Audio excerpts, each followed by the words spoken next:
До крајот на септември или почетокот на октомври се очекува да биде завршен автопатот Миладиновци-Штип со евентуално мало пролонгирање за помали работи.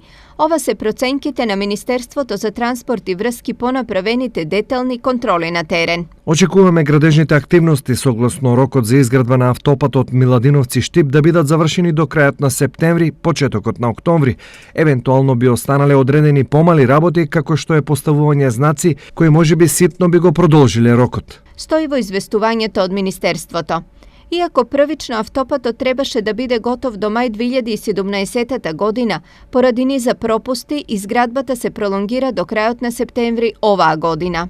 Ако имало некои застои или забавувања, тоа е заради тоа што некој пропуштил во минатото, во проектирањето и во текот на изградбата во изминатите 3 години да отстрани далноводи, да отстрани разни свлечишта или да ги реши експроприациите кои што не се решени. Но ние, заедно во соработка со Министерството, за само еден месец успеавме да ги надминеме сите проблеми. Автопатот е со должина од 47 километри, широчина од 23 метри, а првичната вредност беше 208 милиони евра, пари кои државата ги набави како кредит од кинеската Еским банка.